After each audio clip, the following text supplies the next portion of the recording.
Sans transition, un rendez-vous d'information interactif.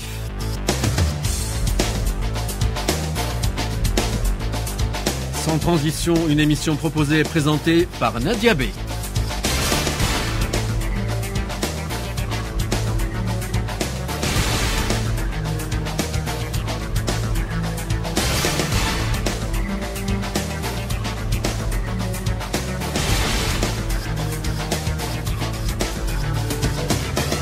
Mesdames, Mesdemoiselles, Messieurs, bonsoir et ravi de vous retrouver. Merci de nous rejoindre dans votre rendez-vous d'information sans transition.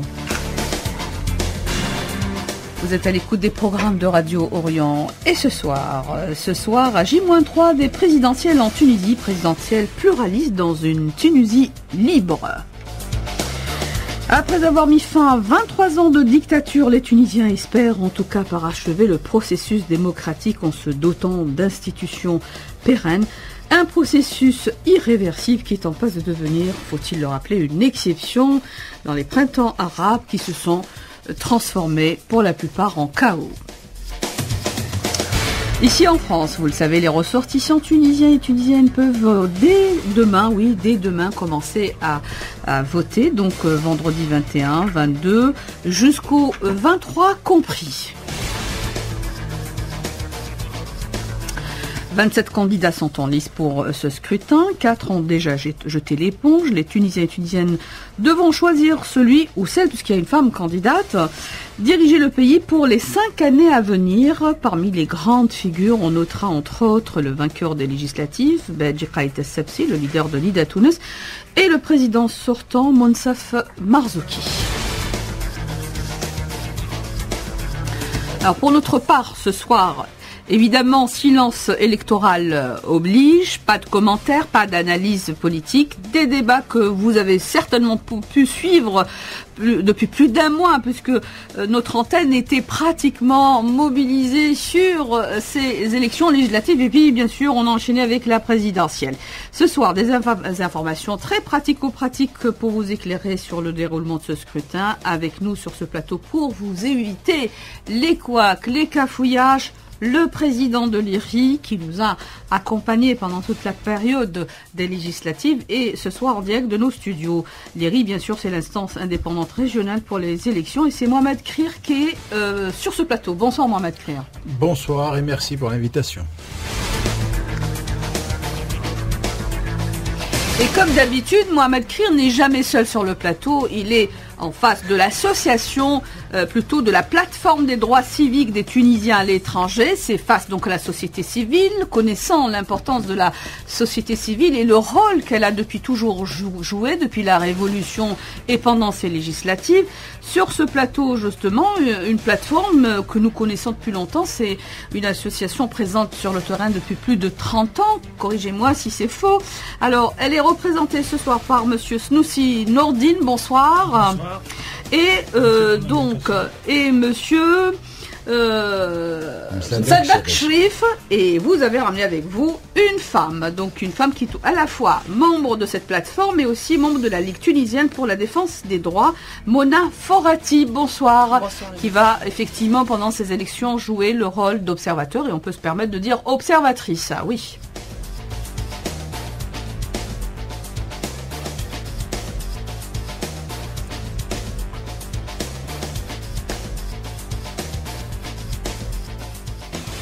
Alors, vous m'avez entendu, monsieur Mohamed Krir, parler de couac, de cafouillage. J'imagine que des leçons ont été tirées pour éviter tous ces désagréments aux électeurs tunisiens et tunisiennes pour cette présidentielle. Comment les choses se présentent pour ce week-end, qui va être un week-end électoral pour les franco-tunisiens? Mohamed Krir? Les choses se présentent très bien. Les derniers préparatifs et les derniers réglages du bureau de vote ont eu lieu cet après-midi. Ils sont en cours. Et on a une chance sur ce plateau aujourd'hui, c'est qu'on a 2 présidents du bureau de vote avec nous. Oui. Qui sont M. Msadek et M. Nordine Snoussi. Oui. Donc ils peuvent vous dire et vous témoigner un peu de ce qu'ils ont fait et ce qu'ils vont faire tout à l'heure pour préparer leur bureau.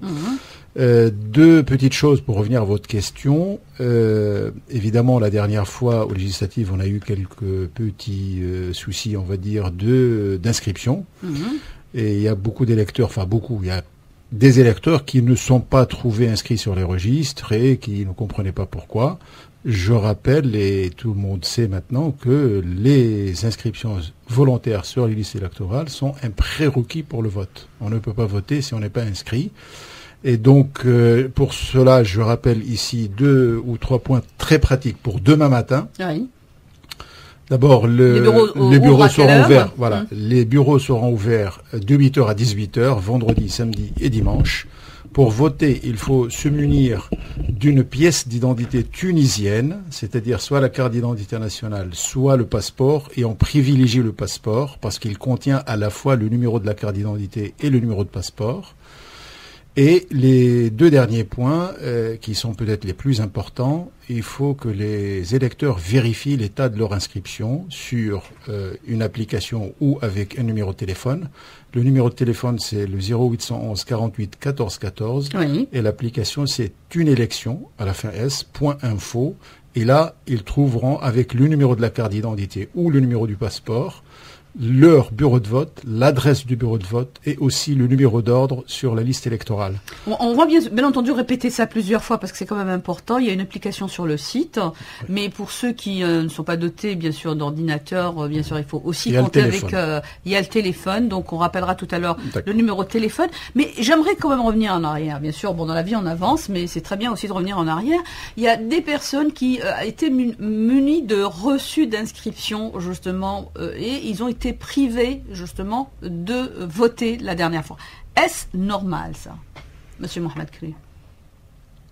Les personnes qui étaient menues de reçus de 2014 d'inscription, je peux dire qu'il n'y en a pas. Ah. Les reçus qui étaient présentés, ce sont des reçus de 2011. Et en 2011, tout le monde sait qu'il y a beaucoup de gens qui ont voté sans être inscrits. Il y a beaucoup de gens qui ont voté en inscrivant leur nom sur un registre le jour du vote lui-même. Et faisant ça, beaucoup d'électeurs, beaucoup de Tunisiens ont considéré que ça, c'est un acte d'inscription et donc ils n'ont plus besoin de faire autre chose.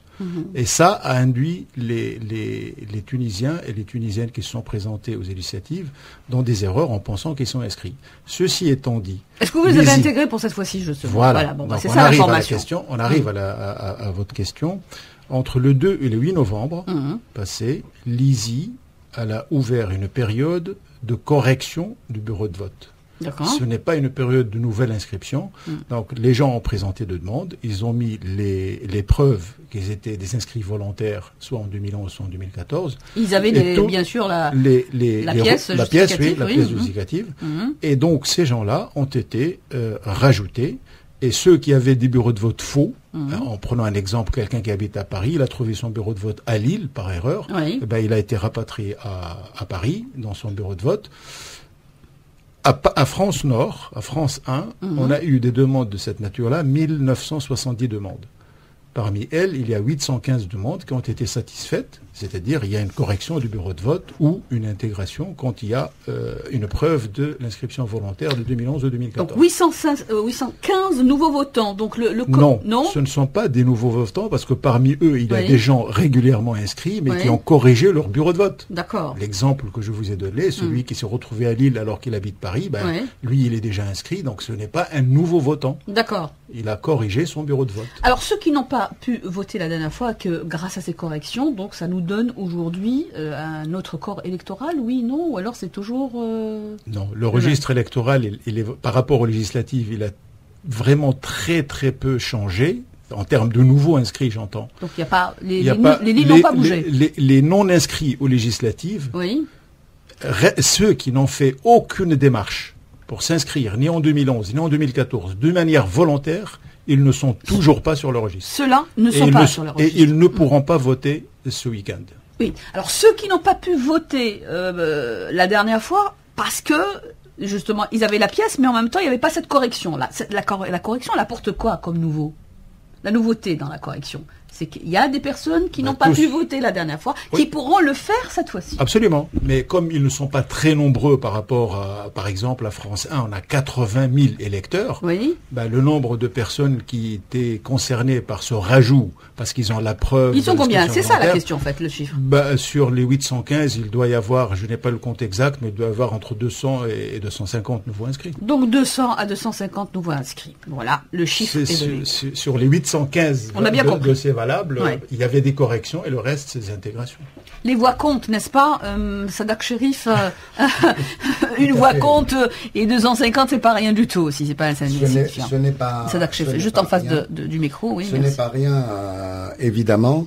Je voudrais juste, avant de poursuivre sur ce point, faire un rectificatif pour présenter la plateforme. Oui, allez-y. La plateforme, c'est un collectif qui regroupe des fédérations, des associations, de simples citoyens.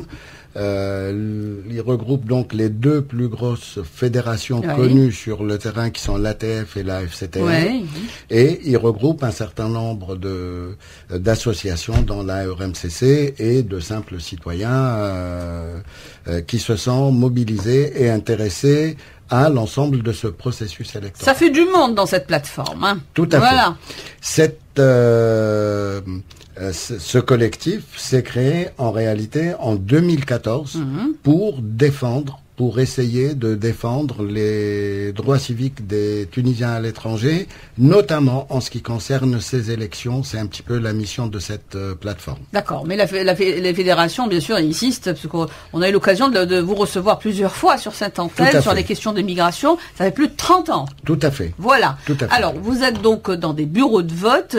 Par rapport à la question qu'on a soulevée, j'imagine que vous avez rencontré ces problèmes sur le terrain. Est-ce que vous appréhendez la même chose cette fois-ci pour la présidentielle? Je pense que de toute façon, on va avoir des gens qui vont se présenter comme l'autre fois et qui ne vont pas avoir la possibilité de voter parce que tout simplement, il n'y a pas ni action volontaire d'inscription, ni correction qui a été apportée. Sachant que par rapport à ce que disait Monsieur Krier à l'instant, une période du 2 au 8 a été ouverte. Pour ceux qui pouvaient montrer leur inscription en 2011 pour être rattrapés et régularisés et réintroduits dans le registre électoral. Si ces gens-là ne l'ont pas fait ou n'ont pas pu le faire, bien évidemment, ils ne voteront pas. Alors, on va encore le répéter, pour leur éviter effectivement des déplacements désagréables. Donc, il n'y aura pas de possibilité, même s'ils ont la pièce à conviction. La loi l'interdit. Voilà. Tout simplement, les seules personnes qui peuvent voter, ce sont les seules personnes qui peuvent émarger sur le registre électoral. Et ceux qui peuvent émarger, ce sont les personnes dont le nom figure sur le registre. Vous avez entendu justement Sadak Chérif dire, rebelote, on va avoir peut-être les mêmes personnes qui vont se déplacer parce qu'ils veulent absolument participer et voter. Et donc, qu'est-ce qu'on peut leur dire ce soir? On est en direct, allez-y. Vous déplacez pas, restez chez vous, c'est ça? Non. Moi, je me suis toujours plu à dire, on est en train de faire la deuxième première élection. Première élection. Donc, il y aura effectivement des ratés, des choses comme ça, et je suis persuadé qu'il y aura des gens qui se présenteront qui ne pourront pas parce qu'ils n'ont pas fait l'effort de s'inscrire, mais on aura également, je pense, quelques surprises pour les changements de bureau. Aussi. À un taux un petit peu moins élevé, je pense que la dernière. Est-ce que c'est normal ça? Justement, on va interpeller, nous avons l'avantage d'avoir le président de l'ERI ici. On va revenir sur ces questions combien importantes, ça sera juste après la pause. Merci de rester avec nous, à tout de suite. Alors pour nous, sur Radio Orient, c'est Silence électoral, nous avons quand même le devoir et l'obligation de vous informer pour vous éviter des déplacements désagréables et puis bien sûr les couacs et tous les cafouillages que vous avez connus lors des législatives. Avec nous le président de l'ERI, Mohamed Krier, et à ses côtés Sadak Chérif de la plateforme des droits civiques des Tunisiens à l'étranger, Snoussi Nordine également, et Mona Forati. Justement, on vous avait interrompu, monsieur Mohamed Krier, sur ces ces cafouillages. Donc, on a entendu Sadak Cherif dire il y aura certainement peut-être le même scénario, ceux qui vont pas trouver leur nom dans le bon bureau correspondant. Ça, ce n'est pas à éviter du tout. Justement, la période de correction des bureaux de vote du 2 au 8 novembre a permis beaucoup de corrections de cette nature-là. Mais ceux qui ne se sont pas manifestés, tout en sachant que leur bureau, la dernière fois, n'était pas à la bonne place, ça pose problème. Maintenant, ceux qui ne sont pas venus au législatif voter, ils savent pas que leur bureau n'est pas à la bonne place. On leur offre les moyens depuis maintenant 4 ou 5 jours de vérifier le bureau de vote, de vérifier l'adresse, etc. Et ils ont la possibilité de le faire plutôt que de subir une surprise le jour du vote.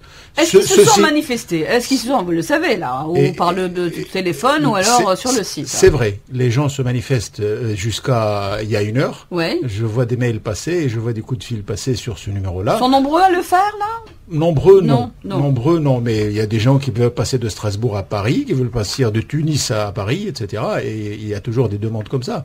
Sauf qu'elles sont hors délai, elles sont impossibles à réaliser maintenant, etc., etc.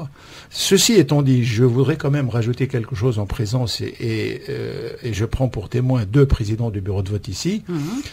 À l'intérieur du bureau de vote, il n'y avait aucun problème à noter sur les 80 bureaux de la circonscription.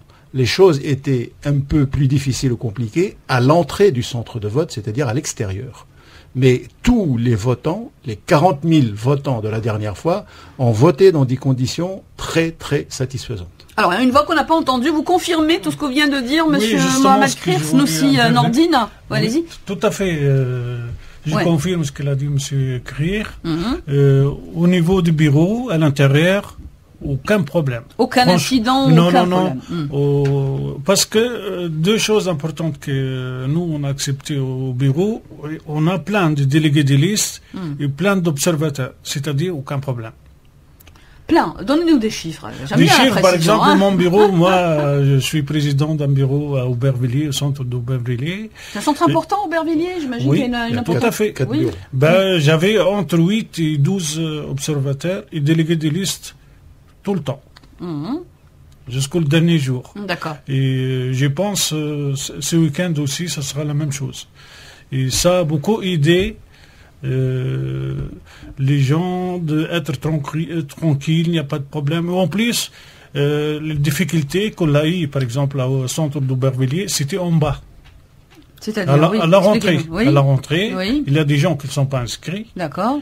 Et il y a des gens qui se perdent des bureaux parce qu'il y avait 4 bureaux.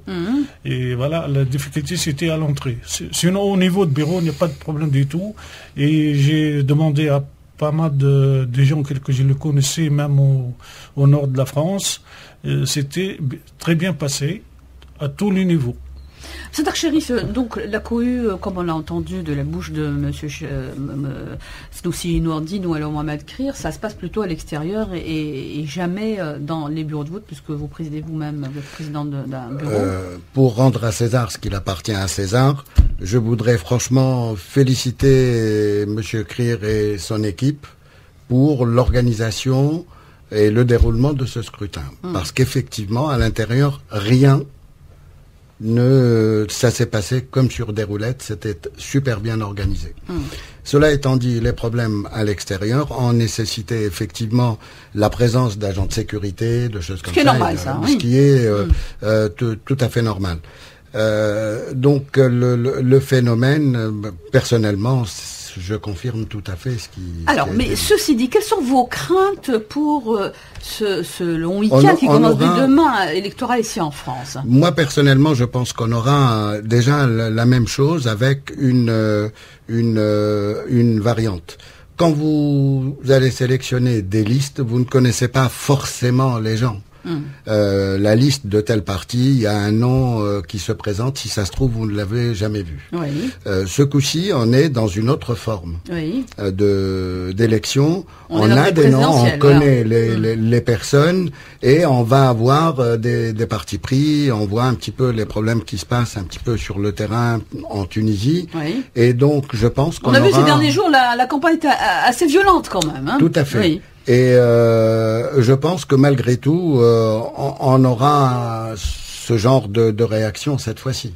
Du style, c'est-à-dire du style des gens qui vont peut-être, mais ça ne reste que des craintes personnelles. On va avoir des gens qui vont venir voter X ou voter Y, en plus des gens qui vont dire mais pourquoi je ne peux pas voter, je vais déchirer mon passeport, ainsi de suite. Ouais. Donc je pense sincèrement qu'on aura les mêmes problèmes avec la variante présidentielle. Donc plateforme bien sûr citoyenne, est-ce que vous comprenez la frustration justement de ces électeurs? Est-ce que vous pensez qu'on a suffisamment fait pour justement mobiliser?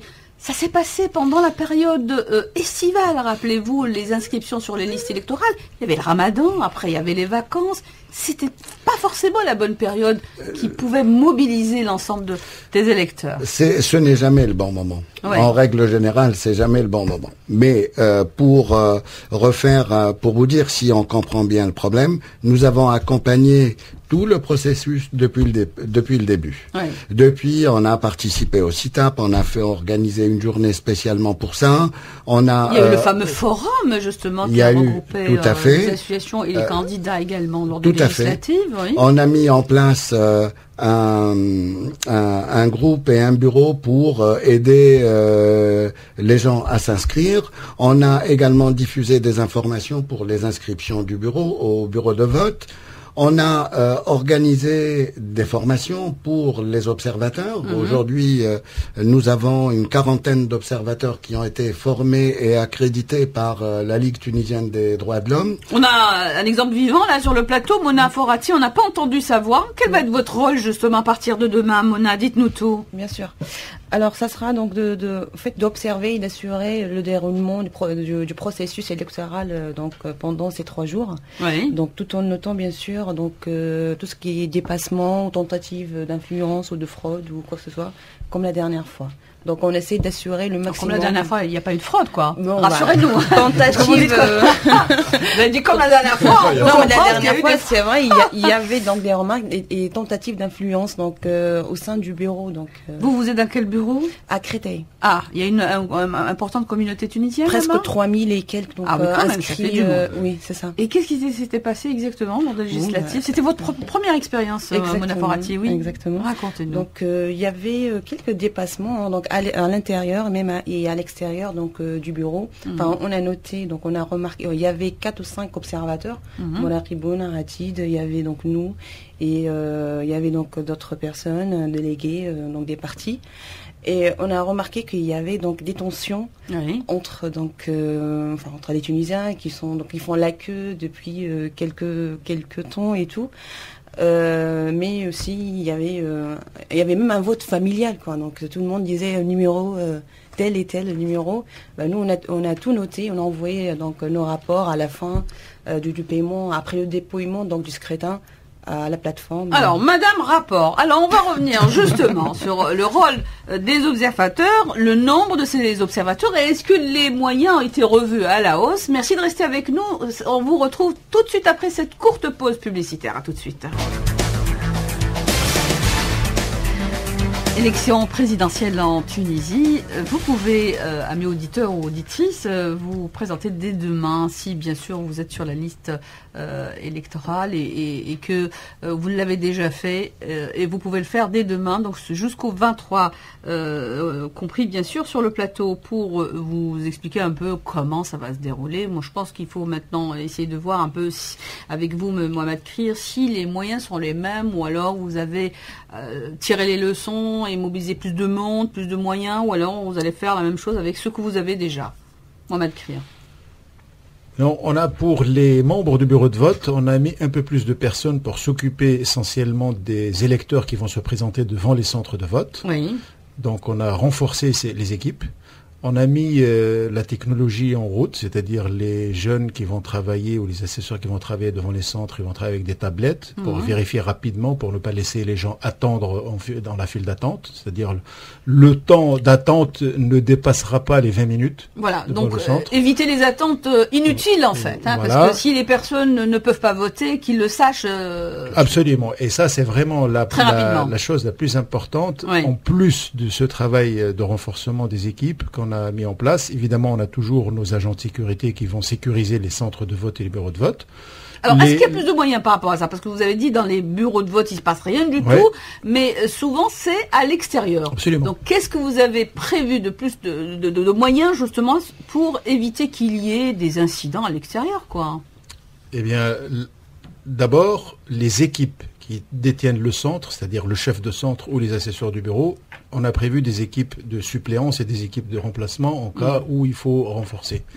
Ensuite, les sociétés de sécurité avec qui on travaille, les agents de sécurité, qui vont sécuriser les entrées vers les bureaux de vote, parce que il faut rappeler que c'est une infraction pénale. Empêcher les gens de rentrer dans les bureaux de vote pour voter, c'est une infraction pénale. Oui. Voilà, c'est très important. De le souligner, absolument. Oui. Et donc ça, on a renforcé les équipes de sécurité, et puis on a prévenu surtout les autorités françaises, la force publique, parce que s'il y a des débordements sur la voie publique, ce n'est plus du ressort ni des élections, ni des missions consulaires, ni de l'ambassade, mais ça devient des troubles à l'ordre public sur la voie publique. Et donc les préfets ont été informés, bien sûr. Les préfets ont été informés, les commissariats de police de proximité aussi, et donc on ne fait pas ça pour empêcher les gens de voter. On fait ça pour sécuriser les opérations de vote et les centres de vote. Alors sécuriser, le maître mot effectivement de toutes les élections d'ailleurs, Mostafa Msaddaq Cherif, je demande peut-être un mot sur, tout à l'heure on avait parlé de fraude. C'est vrai que vous êtes également à l'ISI, j'ai envie de dire, vous parlez d'une seule voix, c'est un peu normal, mais en même temps, pour rassurer, sécuriser nos auditeurs, on sait que les élections commencent dès demain, pendant 3 jours. Les urnes, est-ce qu'elles sont scellées, où elles vont être? Le dépouillement n'aura pas lieu le jour même, et le dépouillement aura lieu le dimanche 23. Tout à fait. D'accord. Publiquement, mais il faut le rappeler. En fait, le dépouillement n'aura lieu que le 23. Voilà. Après, donc, la participation au niveau des 3 journées. Alors, pendant ce temps-là, bien sûr, les urnes sont où? Alors, c'est la grande question. Pendant ce temps-là, personnellement, j'ai la chance d'avoir un bureau au niveau du consulat. Oui. Donc, les urnes sont sécurisées à l'intérieur du consulat, dans une chambre fermée et surveillée. Ça, c'est la première chose. Nous avons le contrôle numérique des scellés que nous posons en fin de journée, que nous vérifions le lendemain. Donc, et cette opération, bien évidemment, se passera, aura lieu 2 fois jusqu'au moment du dépouillement. Donc aucune possibilité de fraude, vous voulez dire, ou de bourrage d'urnes? A priori, sans aucun risque, je crois, j'ai envie de dire que non. Oui. Non, il n'y aura pas ce genre de fraude cette fois-ci, jamais.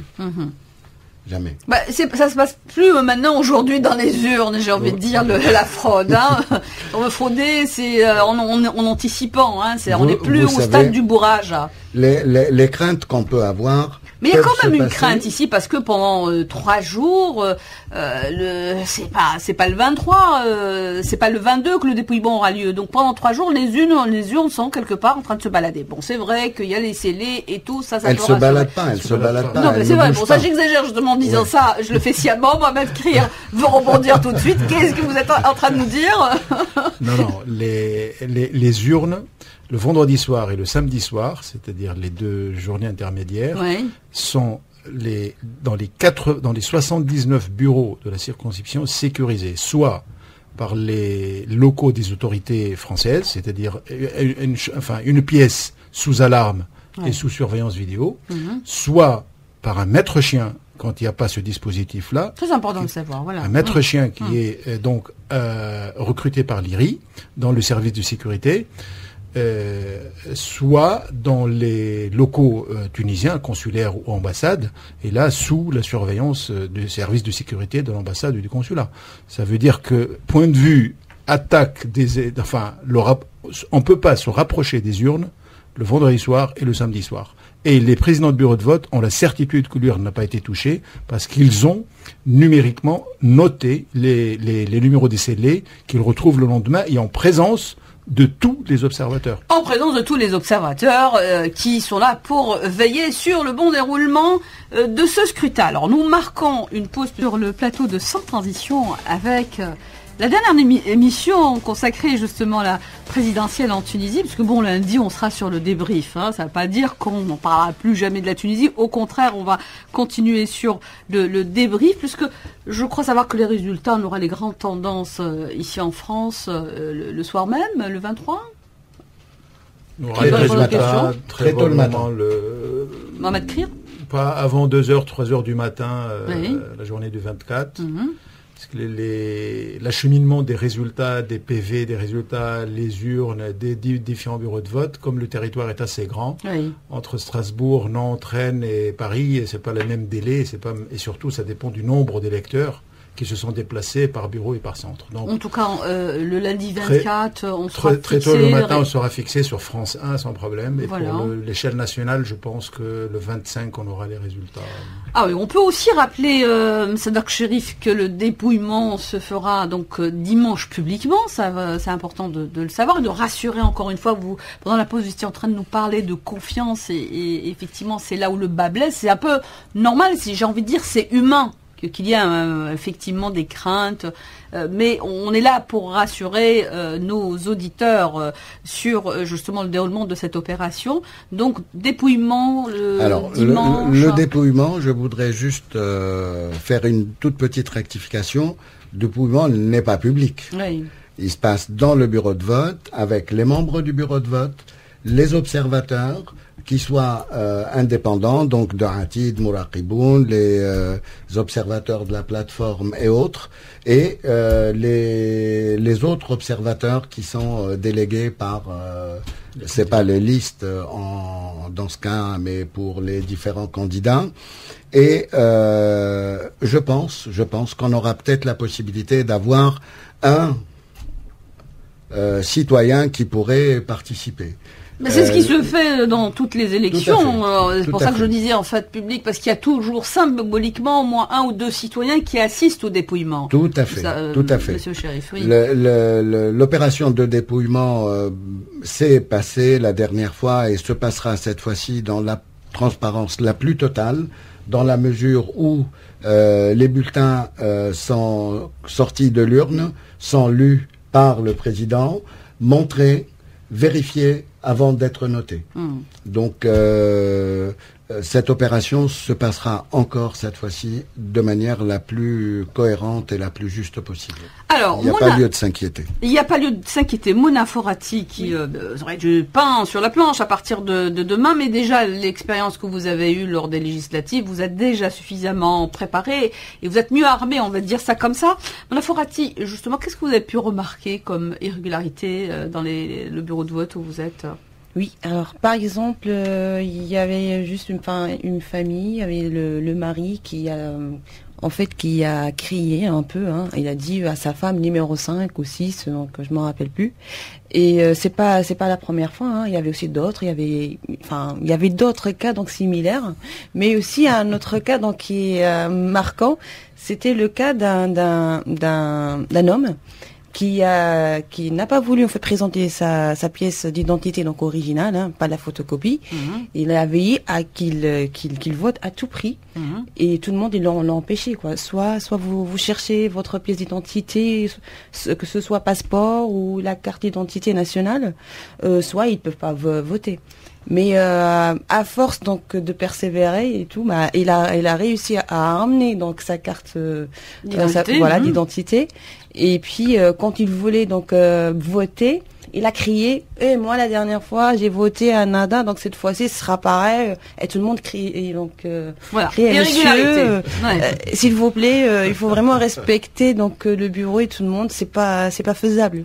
Alors les exemples que nous donne Mouna nous permet effectivement, vous permet à vous surtout, Mohamed Krir et Sadak Chérif, de réagir et de peut-être appeler encore davantage au civisme des Tunisiens. Et les Tunisiens sont connus quand même pour leur civisme, on va dire ça comme ça. Mohamed Krir. Oui, absolument, et je le confirme. Et je pense, de toute façon, avant les élections, on envoie, et j'ai envoyé cet après-midi, un message à tous les présidents du bureau de vote et tous les assesseurs, des choses pour lesquelles il faut faire très attention vis-à-vis des observateurs, vis-à-vis des membres eux-mêmes et vis-à-vis des électeurs. Il y a des règles précises qui sont dans la loi, qu'on rappelle plusieurs fois, mais évidemment, le comportement avec zéro défaut, c'est impossible. Sur 80 bureaux de vote, il y a certainement des irrégularités de cette nature-là qui sont, somme toute, pas trop graves parce qu'elles sont vraiment à la marge. Oui. Mais la très grande majorité des électeurs se comportent correctement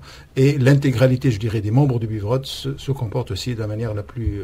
Vous confirmez, Snoussi Nordine et Sadak Cherif, globalement, c'est marginal, ces irrégularités, Snoussi Nordine? Oui, tout à fait. Je pense qu'en règle générale, les gens, ils sont civilisés, il faut dire le mot.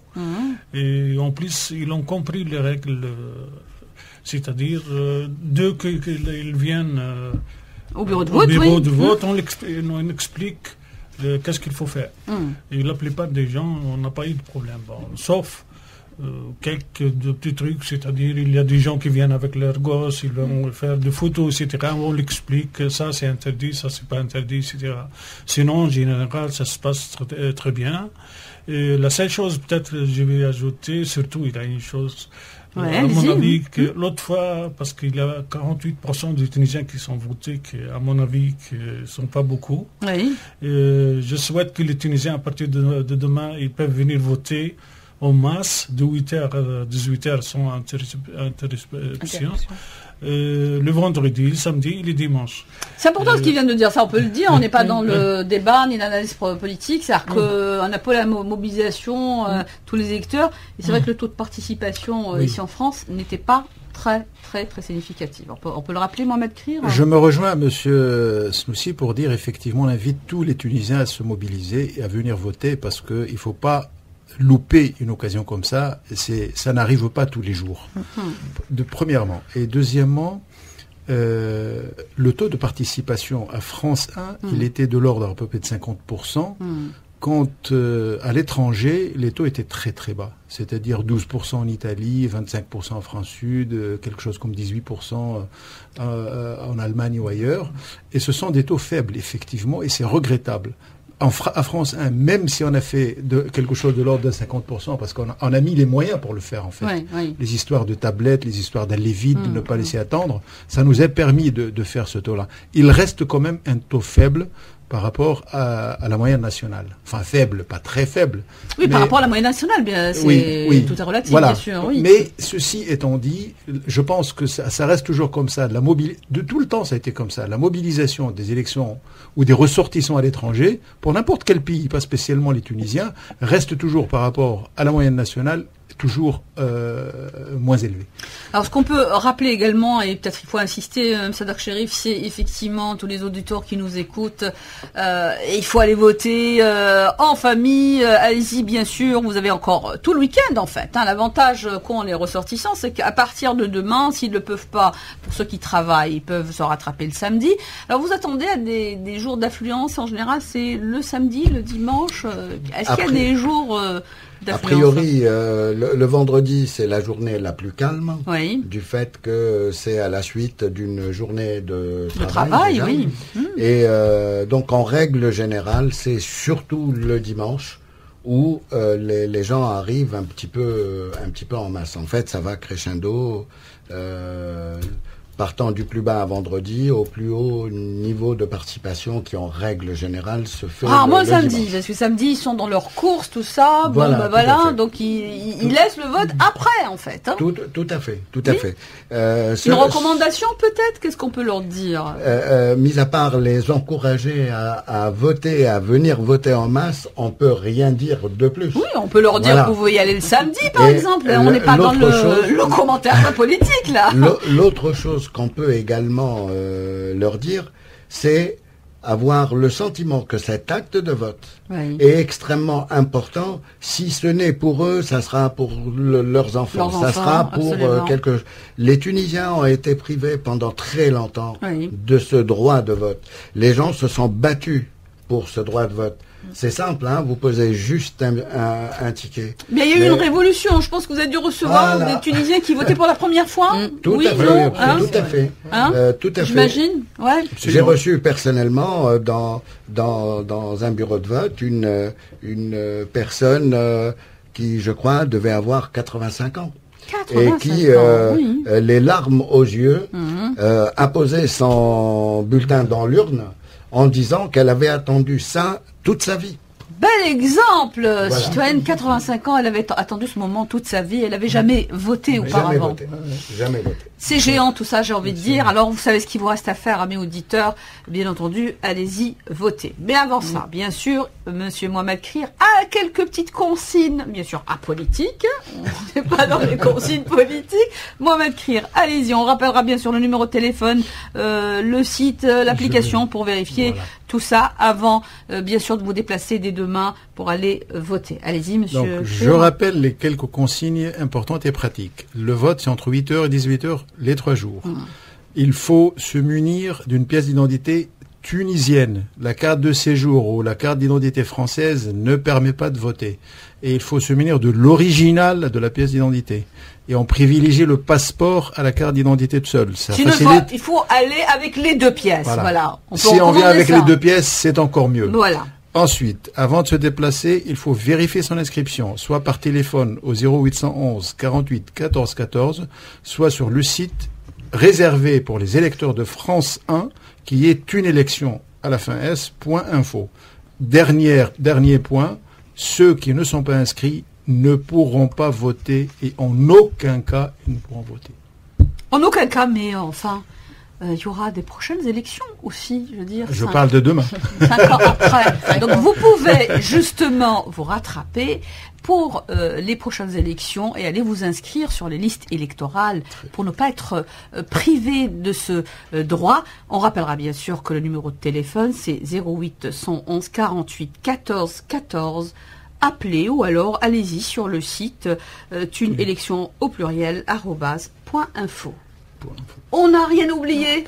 Merci, monsieur Mohamed Krier, président de l'IRI. Merci à vous, Msadak Cherif et Snoussi Nourdine et Mona Fourati. À mes auditeurs, merci de nous rester fidèles. Et puis, bon week-end électoral à tous les Tunisiennes et Tunisiennes qui nous écoutent depuis déjà pendant plus de 2 mois et toutes les équipes de Radio Orient seront mobilisées pour vous tenir informés. Merci, excellente soirée.